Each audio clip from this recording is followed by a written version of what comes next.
It's the ultimate what-if in the world of personal protection. On one side, you've got the Cane Corso, the Italian shadow, the Roman war dog that looks like it was sculpted out of black obsidian and sheer malice. On the other, the Rottweiler, the German butcher's dog, a black and tan fortress of muscle with a reputation that has terrified and fascinated the world for decades. People love to debate this. They pull up bite force numbers, they argue in the comments about who is the real king of the Mastiffs. But here's the thing, most of those people are looking at the wrong numbers. Today, we're stripping away the pet labels. We're going past the height charts and the AKC descriptions. We're looking at the raw physics, the psychological grit, and the historical kill switch of these two titans. By the end of this video, you'll understand why one of these dogs is a tactical knife and the other is a sledgehammer. And more importantly, you'll know which one is actually dangerous. Let's talk about the challenger first, the Cane Corso. This isn't just a big dog, it's a living relic of the Roman Empire. Its name literally translates to guardian of the enclosure, but back in the day, that enclosure was the front line of a legionary battlefield. The Corso was bred to be a Canis pugnax, a war dog. They didn't just sit on porches, they charged into spear walls and took down horses.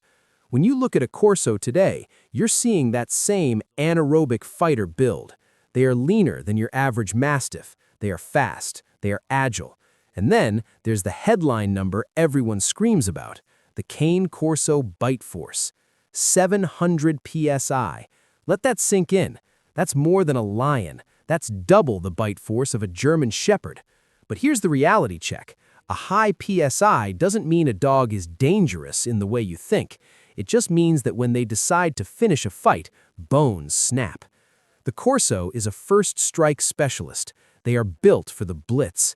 They are the professional assassins of the dog world, quiet, observant, and capable of going from 0 to 100 in a heartbeat. But then you meet the Rottweiler. If the Corso is a tactical knife, the Rottweiler is a 130-pound sledgehammer. Originating from the town of Rottweil, Germany, these dogs weren't bred for the arena, they were bred for the grind. They were the butcher dogs.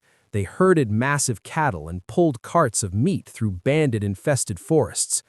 A Rottweiler doesn't have the 700 psi of a Corso, they sit around 328 psi. But don't let that fool you. The Rottweiler's dangerous reputation doesn't come from a single bite, it comes from their relentless pressure. While a Corso might strike and reposition, a Rottweiler is a grappler. Once they latch on, they use their massive neck and shoulder muscles to shake and grind. But the real secret to the Rottweiler temperament is their psychological anchor. They are incredibly intelligent, often ranked in the top 10 of all breeds. They don't react out of fear, they react out of a calculated sense of duty. A Rottie is a thinking man's guard dog. They aren't looking for a fight, but they are built to end one. They have a pain threshold that is legendary. You can hit them with a 2x4 and they'll just bite harder. That's the German grit. Now we have to address the elephant in the room. Which one is more dangerous? If you look at the CDC's historical data on the most dangerous dog breeds, the Rottweiler is always near the top. For decades, they were the poster child for aggression. The Cane Corso, on the other hand, is a newer face in the mainstream, so their stats look cleaner. But look at the mechanics. Why is a Rottweiler often involved in more incidents? It's not because they are meaner, it's because of their territorial drive. A Rottweiler views its home as a fortress. If you cross that line without an invitation, the switch flips. On the other hand, the Cane Corso has a Velcro personality. They're obsessed with their owners. This makes them easier to live with inside the house, but it makes them a loaded gun in public. A Corso is hyper-aware of your energy. If you're nervous, they think there's a threat, and with a 700 psi bite and the agility of a panther, a Corso's mistake is much more devastating than almost any other breed on the planet. So, who is more dangerous? The Rottweiler is more likely to defend a fence. The Cane Corso is more likely to defend you. One is a stationary turret, the other is a mobile bodyguard. Let's look at the what if. a real-world encounter between a 140-pound Rottweiler and a 120-pound Cane Corso. This is where physics takes over. In the first 60 seconds, the Cane Corso has the advantage. Its speed and reach are superior. It can land a 700 psi bite before the Rottweiler even realizes the red line has been reached. If the Corso gets a clean hold on a vital area, it's over. The battle ends before it begins. But here's the turning point.